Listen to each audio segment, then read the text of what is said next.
Hello and welcome to my TEW 9 series, a new era of wrestling, which is a 1992 WWF save.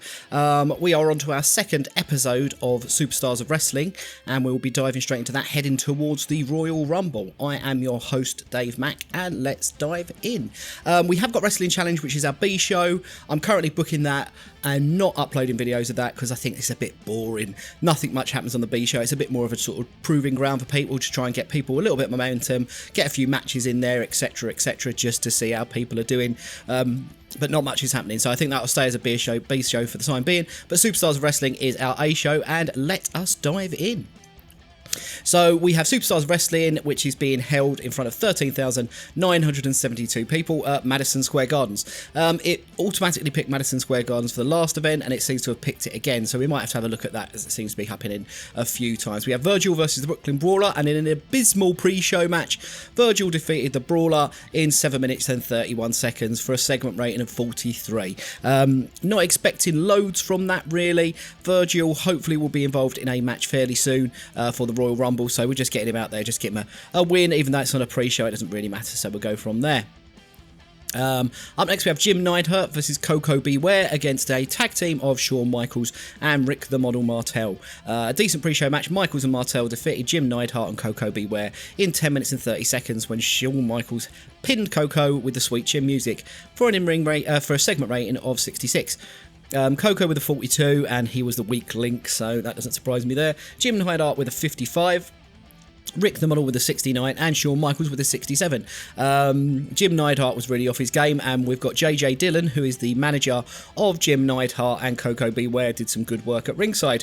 I want to try and really push the tag team division a little bit more. I want to really see what we can get out of that, and I want to make that the tag titles a bit more important. So that's why I've got teams like Shawn Michaels and Rick the Model Martel getting together. I want to get Shawn over. I know we kind of, in real life, we got rid of the Rockers and we got rid of Marty Janetti in an opportunity to try and find the single star in Shawn, but I want to really push the tag team stuff. Interesting, Coco Beware has recently just got a new catchphrase, so he will get bonuses every time he does any promos, but God knows he's not going to get any promo time on Superstars of Wrestling because he is rubbish. Jim Nidhart should be taken with Owen Hart. However, Owen Hart, I have discovered, has got some pretty good chemistry with Jim Powers as a tag team, so I might be pushing those a little bit because I want some good workers down in the kind of jobber tag teams for a little while, I guess. So that's what they're going to be doing there. So that kind of sums up the tag team scene as we've got going on. Then we have Kato versus Greg the Hammer Valentine, and in a poor pre-show match, Greg the Hammer defeated Kato in 9 minutes and 33 with a figure 4 leg lock for a segment rating of 52, which for a pre-show match, not too bad at all, really. I'm quite happy with that. Neither of these two have really got anything, so the kind of pre-show is a good place for them, not just spinning their wheels, but just trying to find them for stuff for them to do. So that's kind of cool. Then we have Louis Spicolli and Mario Mancini against the Circle of Shadows, which is a tag team I put together of Raven and Papango, who's being managed by Reverend Slick. It had terrible wrestling in and non-existent heat. This doesn't really surprise me because these are all fairly rubbish people.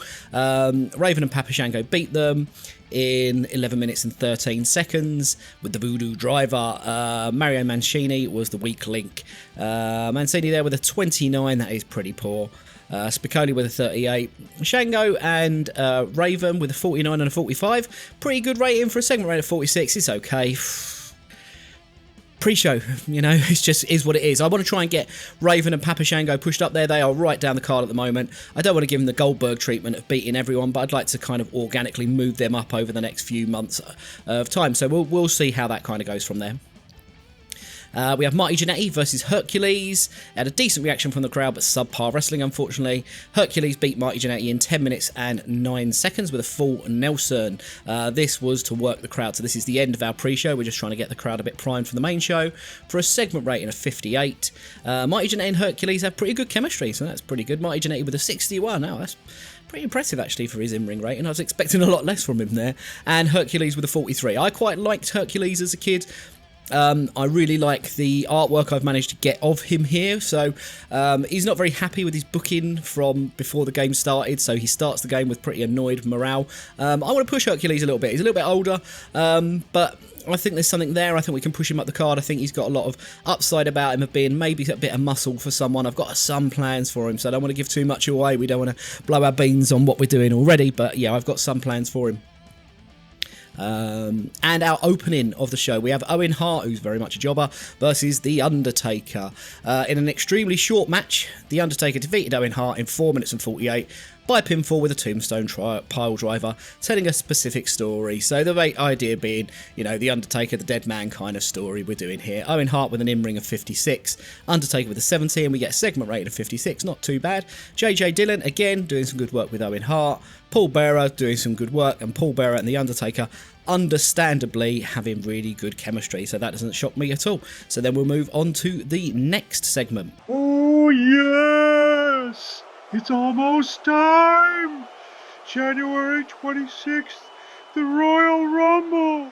The day the skies go black and the earth turns cold as the spirit of the Undertaker rises again. But, oh, poor foolish Virgil, you dare to step into the ring with him, with the most feared force in the entire World Wrestling Federation. You may think your muscles and your pride will save you, but pride, Virgil, is a sin. And at the Royal Rumble, the Undertaker will show you the price of your arrogance. You were a servant once, Virgil, and at the Royal Rumble, you'll be nothing more than a victim, because my Undertaker is not just a man.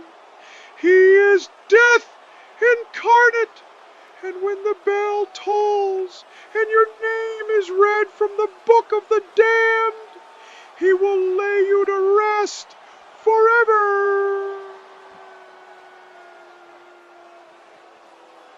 Oh yes, rest in peace.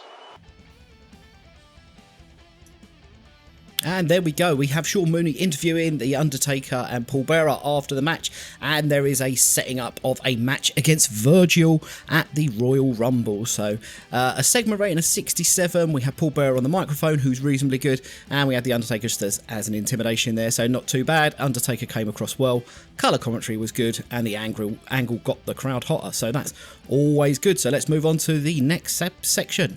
Oh, baby! You hear that, Bushwhackers? You better stop marching around and start running, because the natural disasters are coming for you, and they're going to shake the earth all the way to the Royal Rumble, baby! You two goofballs might be everyone's favorites. You might lick a few heads, but this ain't a joke anymore. This is about the #1 contendership, and that means facing the Legion of Doom. That means tag team gold, baby! And the natural disasters aren't coming to play games. They're coming to hurt somebody.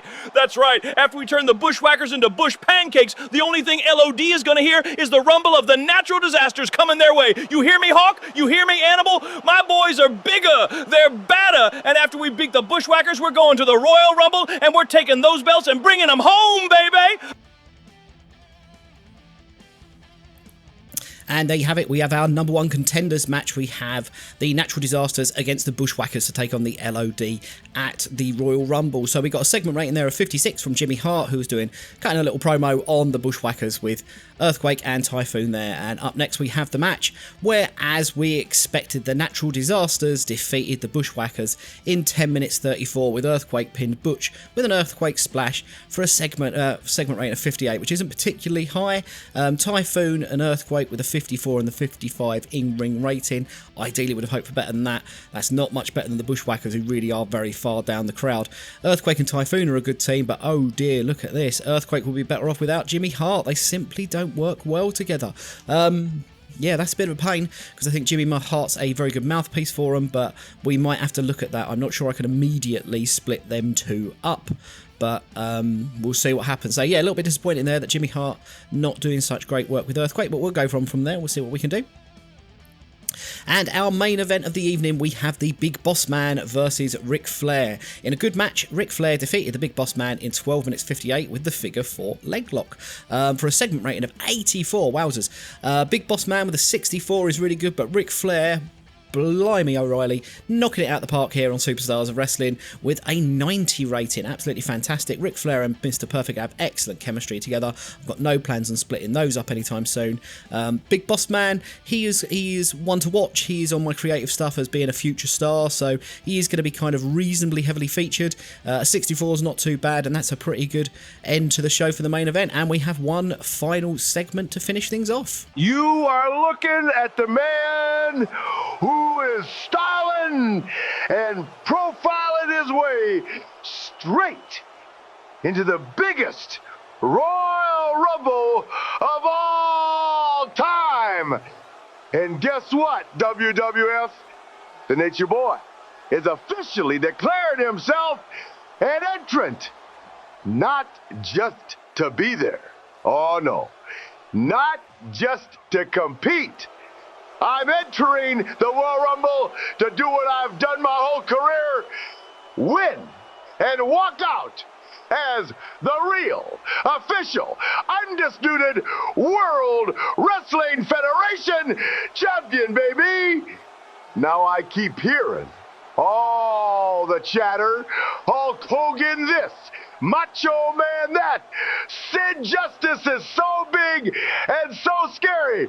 Well, let me make something real clear to all you so-called superstars. There isn't a man alive that puts fear in the heart of Ric Flair. Hulk Hogan, you may have your little Hulkamaniacs, but I've got something you can't buy in any gym, Jack. I've got class, I've got style, and I've got a record longer than your title reigns.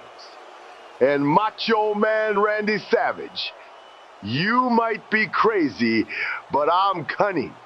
And Sid Justice, you walk like a giant, but think like a rookie. In the Royal Rumble, you're just another body in the ring when the dirtiest player in the game shows up to play. And the Royal Rumble officially becomes the Nature Boy's coronation.